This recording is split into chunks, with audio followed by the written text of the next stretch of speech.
Our first speaker is Mosab Sadea. Mosab comes from an organizing background, having worked on campaigns and community capacity building in government. Previously, he has worked as a field manager on the Max Rose campaign, spearheading Arab and Muslim community outreach. Mosab moved to the public sector upon the end of the campaign, working in the office of Assemblyman Charles D. Fall as a senior community liaison for 2 years. During his time at the State Assembly, Mosab handled intergovernmental communications, constituent casework, community outreach, and legislative research. In Free Uyghur now, Mosab established the political team as its first co-director and is now establishing the coalition's board of trustees alongside other members. Currently, he is a senior at John Jay College of Criminal Justice, studying international criminal justice, as well as the Young Muslims of New York National Shura representative.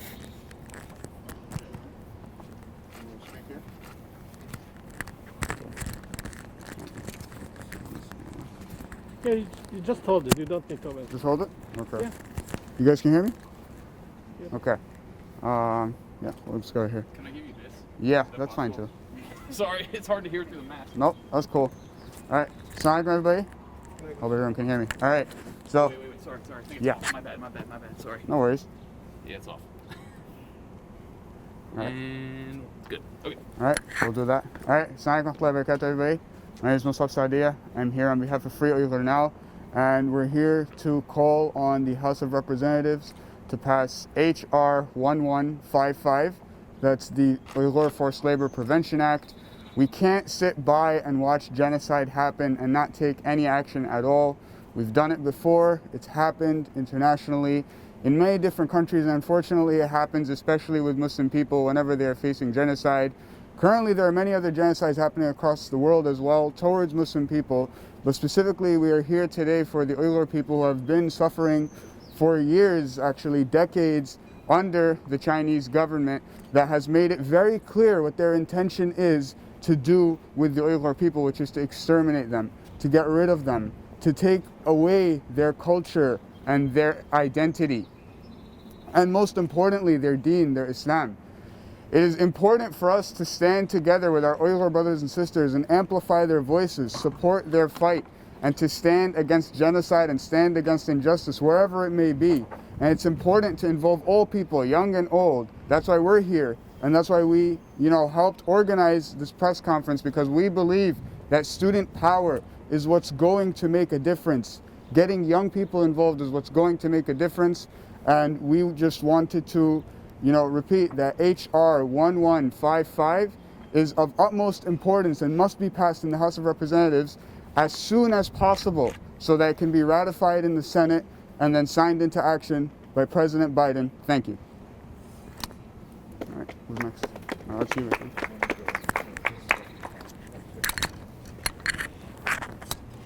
Next up, we have Nihad Awad. Nihad is the executive director and co-founder of the Council on American Islamic Relations, CARE, the largest nonprofit Muslim civil rights and advocacy organization in the United States.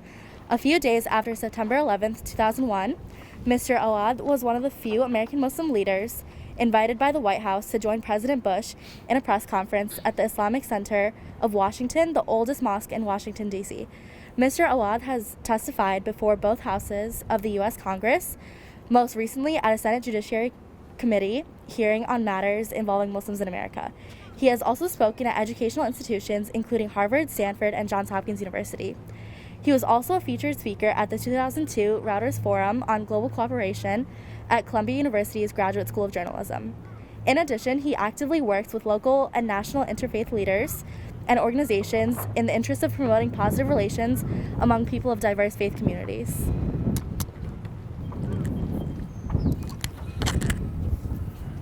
Assalamu alaikum. Good afternoon. It's noon, right? Yes. That's noon. Okay. Take off my mask. I hope it's safe. Thank you very much for coming here. And I thank the organizers from the Uyghur community, from the Muslim community. Thank you so much for coming on this beautiful day to stand in front of the Chinese embassy, to stand together with our brothers and sisters in humanity, the Uyghur people, and our brothers and sisters in faith who have been subjected to a genocidal campaign by the Chinese government, a systematic campaign to erase and eliminate their culture, their history, their faith, and their identity. Throughout the abuse, physical abuse, torture, and sexual abuse that have been documented or speculated highly by so many international human rights organizations and by different countries in the world. We are here not to appeal to the Chinese government because we know that if they have any common sense, we would not be here to start with. But we are here to call on elected people, the Biden administration, and our elected representatives in the House of Representatives and the Senate to do what they should do to stop the genocide against innocent people, against the whole community in China. And we ask the Biden administration to fulfill its promise to put human rights on the top of their agenda and call it and designate it as genocide. The campaign that's conducted by China is no less than a genocide. And to urge the Congress, as my dear brother said, to urge the Congress to pass the Uyghur Forced Labor Prevention Act. This can be done when you call your member of Congress who represents you in your district. Call them, spend a few minutes to exercise some action, because we cannot be silent. In the face of brutality, silence is betrayal. We will be betraying our brothers and sisters in humanity and the Turkic activists from the Uyghur community and the Turkic community. We will be betraying them if we just think that China is too big to be pressured. I believe China is and can be vulnerable to the pressure from simple and regular people like you and me who are watching. Do something. Your children are watching. Humanity is watching. Never be discouraged by your small number. You are powerful because you have a conscience. You have a voice. Exercise it. When you buy any stuff, look at the label. And when you see it's made in China, look for alternative. Look for alternative and send a message to China. This small campaign can grow into a global campaign which will deliver a message to the Chinese government that we will not tolerate abuse against any minority in the world, whether it's within our midst or far away as China. Thank you very much for being here, and I hope that this is just the beginning. We're not going to go away. This is just the first of many protests that will be here and will be, inshallah, other places. But never underestimate what you can do to support your brothers and sisters in humanity and faith. Thank you.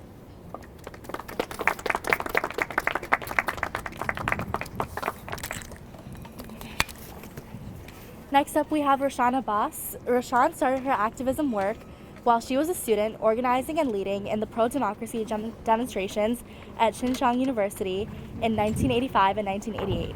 Since her arrival in the United States in 1989, Ms. Abbas has been an ardent campaigner for the human rights of the Uyghur people. From 2002 to 2013, Ms. Abbas translated for the 22 Uyghurs who are being held in Guantanamo and worked closely with the U.S. Department of Defense, Department of Justice, State Department, and the U.S. administration with their efforts on resettlement of 22 Uyghurs from Guantanamo Bay to Albania, Sweden, Bermuda, Palau, Switzerland, El Salvador, and Slovenia.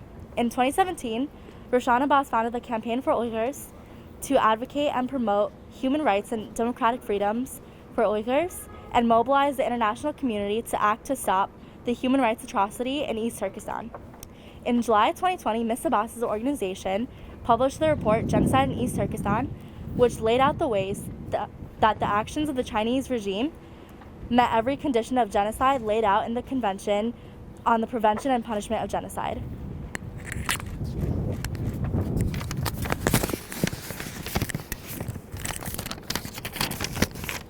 Thank you for coming here today. Thank you for the organizers. We are here to proclaim again the truth that the CCP is committing genocide against the Uyghurs. The Chinese regime is waging a war against humanity, against the basic rights God has given to us, and waging a war against our ethnicity and our religion. Today, we are here to tell this barbaric regime that we will be defending those rights, defending the Uyghurs, and defending our faith. In December of 2019, Chinese state media published a piece in which they claimed I made up my missing sister's story. In December 2020, they confirmed her detention during the previous year, a complete reversal, just as they have lied about this genocide. My own sister, a retired medical doctor, was abducted on September 2018, 6 days after I spoke publicly about this atrocity. Just for my freedom to speech and my activities as an American citizen, my own sister is paying the price with losing her freedom. Today we call out as one to stop the CCP and stop this genocide. They have attempted to slander the brave victims who come forward. They attack using the tactics of criminal organization. The Chinese regime does nothing but deceive and deflect. They justify their genocidal crimes with distortions. Yet again, the Chinese Communist Party has shown its true colors. Should we believe that a tiger changes its stripes? The CCP will pay for those crimes. In meantime, they shame themselves. Justice will come, and we will ensure it. The world has begun to view the CCP more and more as the barbarians that they are. Their crimes of genocide, torture, child abduction, rape, and slavery have been brought into the light. And now they lash out and scream like the spoiled dictatorship that they are. They will not keep us from speaking the truth. The outcry is growing. You will stand before God for a revoking, and we will also make you stand before us to face justice. The truth always triumphs, and we will prevail. Thank you.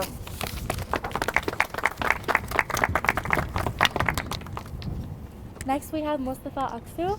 Mustafa is a PhD student in the Department of Central Eurasian Studies at the Indiana University Bloomington. He obtained his undergraduate degree in linguistics, languages, and cultures from a Chinese university and a master's degree from a Turkish university. In addition to being extensively involved in his academics, Mustafa is also very active in speaking about the Uyghur plight at universities, churches, mosques, and synagogues across the U.S. He has moderated and presented at multiple international conferences.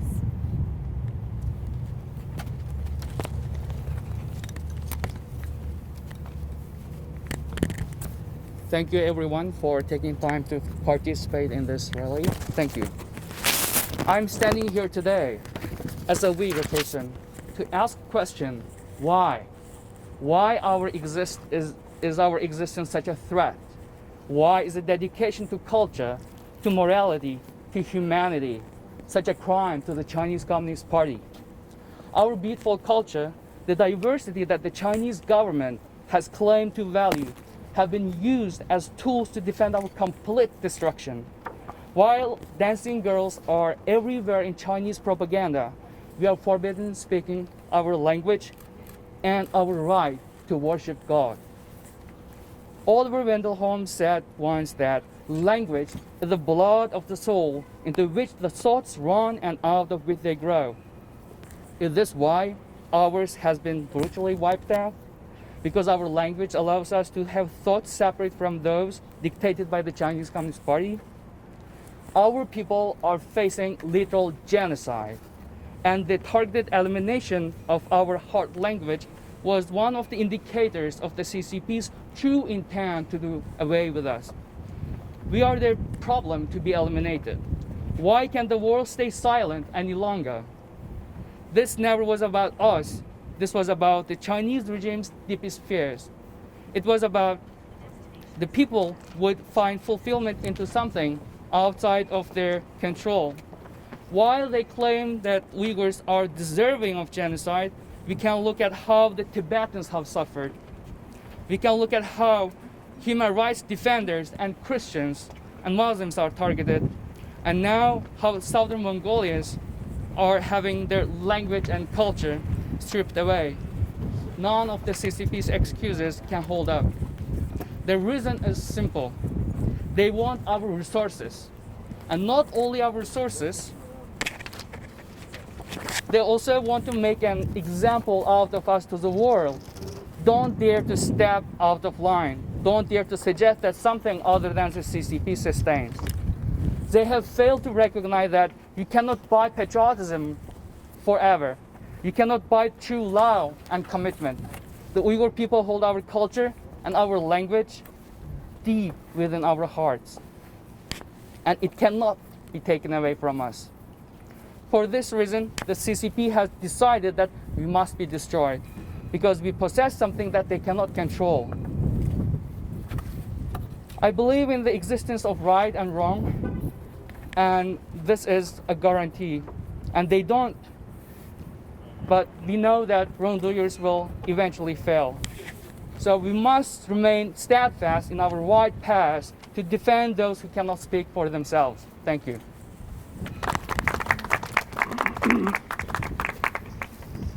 Next up, we have Imam Talib Sharif. Imam Talib Sharif is the president and imam of the historic Masjid Muhammad, the nation's mosque in Washington, D.C. He is the Chief Master Sergeant of the United States Air Force after 30 years. He has an MBA, a diploma from the Imam Muhammad Ibn Saud Islamic University, and graduated from the Defense Language Institute Foreign Language Center in Arabic and Middle Eastern Studies. He is a student of the late Imam W.D. Muhammad, Muslim American spokesperson for humanity. He served as Imam in 5 U.S. cities and 7 military locations around the world. He has received the Kingdom of Morocco's highest royal medal for his outstanding interfaith leadership, and has been honored by President Obama at the White House in recognition of his service.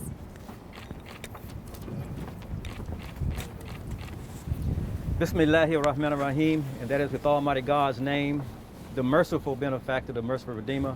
I greet you all with the greetings of peace. Assalamu alaikum. It is an honor to be here with this distinguished group of speakers. We have members, leaders, those who have family members who are directly affected by what the world is seeing. We have members of that community, of that ethnic group.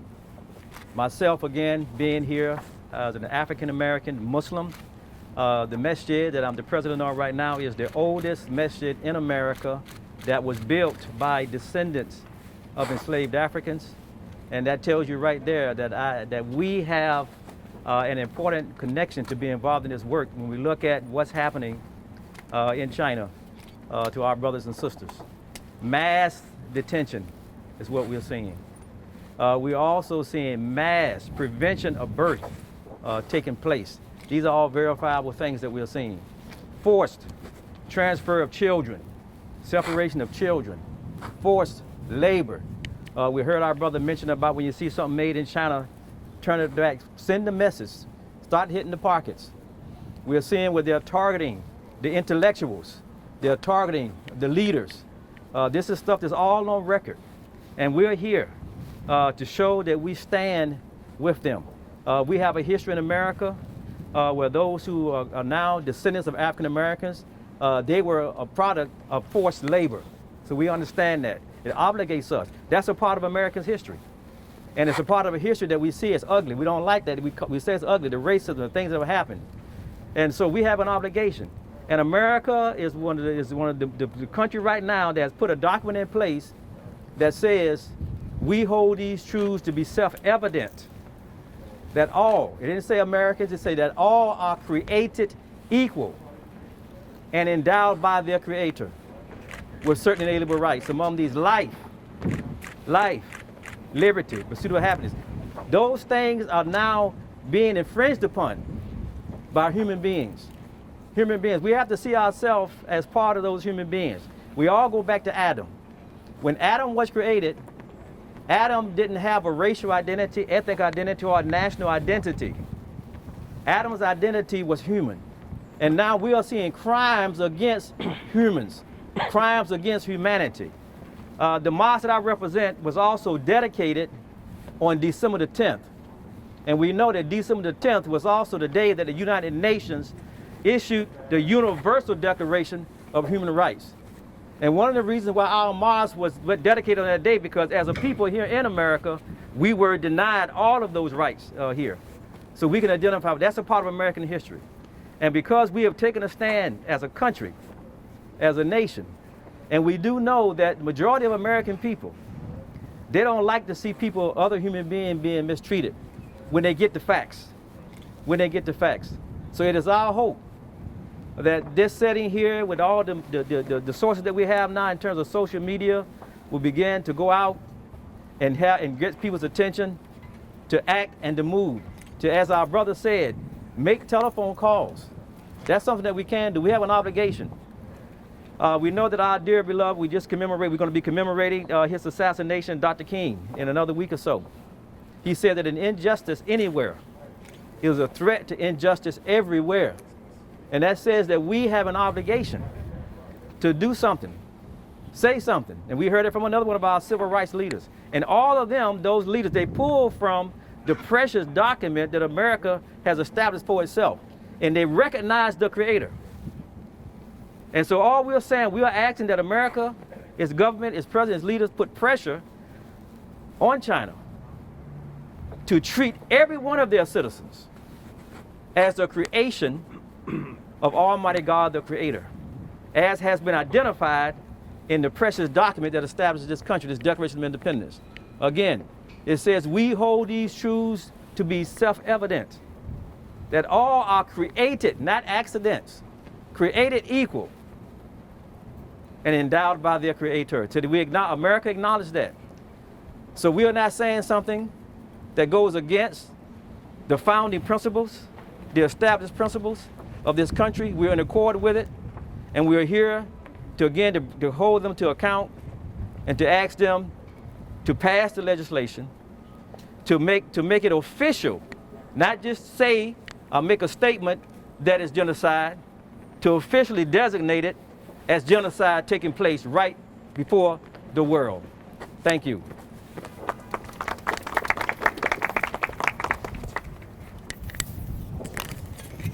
And finally, we have El-Fedar. El-Fedar was born in Urumqi and grew up in Istanbul, Turkey, until migrating to the U.S. in 2000. She has a BA in marketing from George Mason University and over 20 years of marketing and project management experience.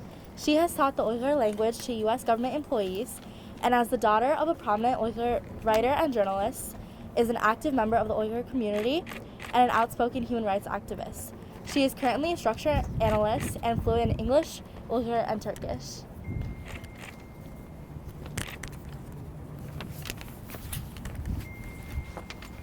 Assalamu alaikum, all brothers and sisters. Thank you for organizing this event and standing up for Uyghurs. Today we are standing here together to tell the world that Chinese Communist Party has been systematically committing a genocide and crime against humanity in East Turkestan. However, China cannot get away with this stain of the century. CCP has assimilated and eliminated many nations within the borders that it controls. However, they have not been able to assimilate and eliminate yet Uyghurs and other ethnic Muslims. We are brave, cultured, and independent-minded people with thousands of years of proud history. We have strong, unshakable religious beliefs. These are our shields against fascist and racist Chinese communists. Since the Chinese occupation, we have never stopped our resistance against cruel and unjust rule, never stopped believing in God, being hopeful. As the world has witnessed in the last decade, Chinese communists, instead of respecting one's religious beliefs and embracing the democracy, instead CCP become more racist, fascist, and tyrannical. After 65 years of failed assimilation policy against Uyghurs and Kazakhs in East Turkestan, they turned genocidal. Since 2017, it has been waging genocidal campaigns against Uyghurs and others in mass concentration camps, forced labor camps, and forced sterilization against millions of Uyghurs and other minorities in East Turkestan. Its crime have been determined to be genocide and crime against humanity by U.S. State Department and recognized as genocide by parliaments of Canada and Netherlands recently. We demand CCP to immediately close the concentration camps and release all arbitrarily detained innocent persons. We demand CCP to respect the religious beliefs and give the freedom to practice freely. In addition, we demand the CCP to stop its genocidal campaign against humanity. We demand that the CCP halts all coercive birth planning measures, including forced sterilization, abortions, and birth control. We demand CCP put a stop on rape, torture, and drugging of detainees. We demand a better life for the children forced into orphanages, stripped from their identity. We are here taking a stand today with our brothers and sisters in solidarity. We are taking a stand against CCP's brutal regime and treatment of Uyghurs and other Turkic ethnic groups. We will stand together and fight injustice and stand for freedom of all. Thank you so much.